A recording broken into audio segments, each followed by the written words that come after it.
Welcome to my YouTube channel Physics with Rana Mudassir. Subscribe, like and share. Um, Welcome. I am going to discuss a very important topic today, photoelectric effect. This topic is actually important because it provides a direct evidence that daylight has particle nature. Here are some contents that I am discuss one by one with you in detail. Stay connected with me. We will discuss about first about historical review. We will discuss here that classical concepts about electromagnetic radiation. Here will be a short review about electromagnetic radiations of classical concept. We will see here that what will be the classical concepts about electromagnetic radiation, then after photoelectric effect how this concept will be changed. When and which scientist observed photoelectric effect at the first time, we will also discuss about historical review because we will see that first time which scientist observed this photoelectric effect. And when this photoelectric effect is observed, because at that time it will be a new idea, new concept, and what was the expectation at the time about this earlier age. Historical review, we will take this historical review from the observation of photoelectric effect to Einstein in 1905, who remarkably elaborated this effect and got Nobel Prize in Physics for the elaboration of this photoelectric effect. Furthermore, we will move towards the basics of photoelectric effect, in which we will discuss about what actually is photoelectric effect, and we will also discuss that which theory actually provides basis and drive this photoelectric effect.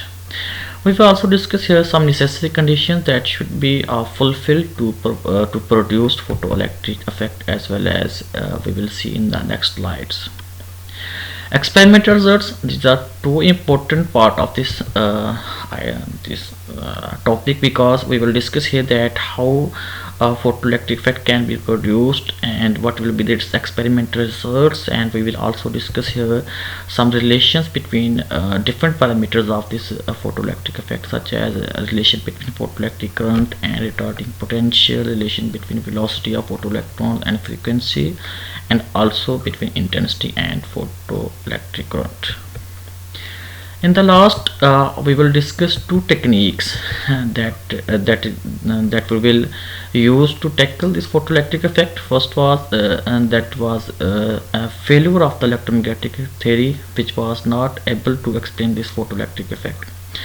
Furthermore, we will discuss quantum approach to photoelectric effect. This is too important because on the basis of quantum approach, Einstein explained the photoelectric effect in a remarkable way and also got Nobel Prize. Here we will discuss that Einstein theory about photoelectric effect and Einstein photoelectric equation. At the last, we will see some real-time or real-life examples of photoelectric effect, and at the last we should have a question answer section and some quiz section at the last. Here we have a classical concept about electromagnetic radiation. Here a little bit overview about electromagnetic radiation classically concept. Atoms and molecules contain electric charges such as electrons and ions, and these atoms and molecules are also having property that it is oscillation about position of equilibrium here. Furthermore, the oscillation of the atoms and molecules with the appropriate frequency called natural frequency. The electromagnetic radiation is a wave. It is according to classical concept that electromagnetic radiation is a wave, but here we will see that in photoelectric effect that it is proved that electromagnetic radiation having as well as particle nature, so it has dual nature. The energy it carries is diffuse, distributed continuously. It is very important concept that according to classically electromagnetic radiation theory, energy is diffused or distributed continuously, but we will see in the next slides in this video that actually energy is not distributed continuously, but it is actually quantized energy. So on the basis of quantization, Einstein explored the idea and also explained this effect and got Nobel Prize in physics in 1921. And according to classically, if energy is distributed continuously, then the intensity is also proportional to the E square. E is the amplitude of the electric field. Here we have some overview about photoelectric effect history. Heinrich Hertz in 1887 produced and detected electromagnetic waves confirming Maxwell's theory of light. Actually, at that time, Henry was working on electromagnetic waves and also working on the confirmation of Maxwell wave theory of light. At the same time, he found that when a light falls on the metal surface, it emits electrons from the metal surface, and this process is also known as photoelectric effect. Particle description of light, because it confirms the particle nature, so it also provides description of light as a particle nature. At the time of discovery, it was unexpected discovery of the photoelectric effect, and Hendrix at the time feeling irritated that what type of result he found. But at the last, later on, he found that the negative particles were emitted from the clean surface when exposed to light. Here we can see here that in diagram that when the light falls on the surface, it emits electron from the metal surface, and this process is known as basically a photoelectric effect.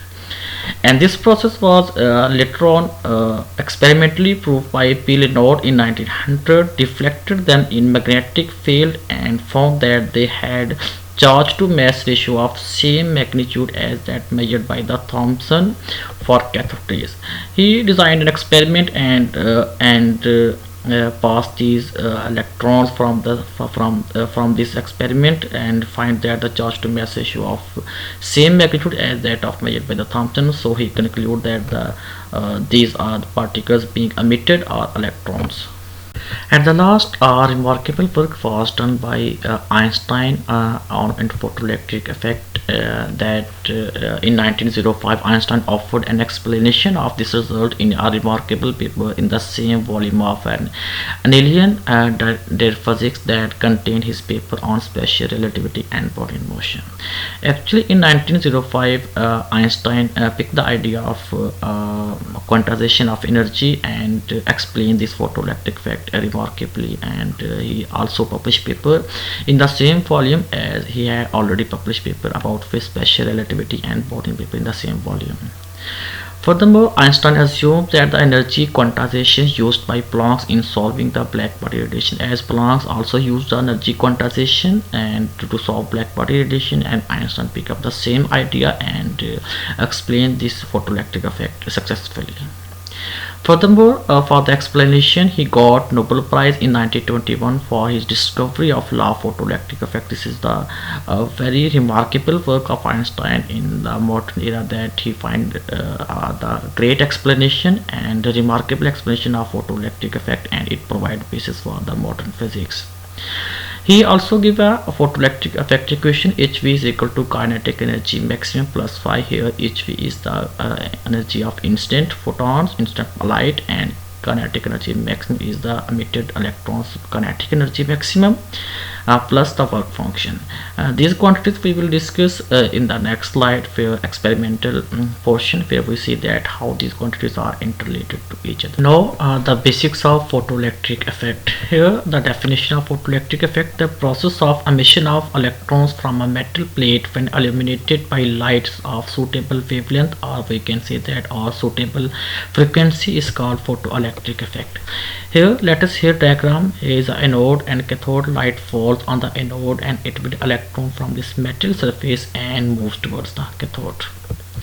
The other properties are that electrons emitted are known as photoelectrons. The electrons emitted from this anode is also known as photoelectrons. The nature of these photoparticles or photoelectrons was negative, and this negative nature of these photoparticles was confirmed by Lenard methods to determine charge to mass ratio for photoelectrons.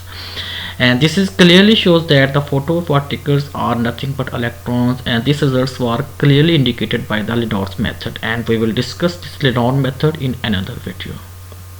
We will discuss some necessary conditions for photoelectric effect. Here the same diagram we see here that one is anode and other is cathode. Light is falls on anode and it will emit some electrons that will move towards cathode. Some necessary conditions are the instant light of suitable wavelength, or in terms of frequency we say that suitable frequency which is required to emit electron from the metal surface. So So remember that not at all frequencies electrons are emitted from the anode, but there are some specific frequency that's called threshold frequency, which is required to remove electron from this metal surface, and it will produce electrons for photoelectric effect. And about this threshold frequency we will discuss in detail in the experimental portion, that how this threshold frequency responsible and how it change from metal to metal. The other thing that we should also know, that the strength of a photoelectric current is directly proportional to the intensity of incident light. If greater the intensity of light, then greater will be the photoelectric current. So what will be the effect on of this photoelectric current or intensity on the other properties, we will also discuss in detail in the experimental portion. In the upcoming video we will discuss about the other contents of my presentation, that the experimental results of photoelectric effect. In this portion we will discuss all the experimental results that we find in photoelectric effect experiment. We will discuss about the relation between different parameters of this photoelectric effect, such as the electric current, photoelectric current, and retarding potential, velocity between velocity of photoelectrons and frequency of light, as well as intensity and photoelectric current. Furthermore, we will discuss about two approaches: classical approach to photoelectric effect and quantum approach to photoelectric effect. We will also discuss that why electromagnetic theory fails to describe photoelectric effect, and we will discuss the important portion of this topic is that quantum approach, that is picked up by the Einstein to explain this photoelectric effect, and also got Nobel Prize on behalf of this explanation. At the last we will discuss some real life examples of photoelectric effect, and then question answer section, and at the last there will be some quiz section.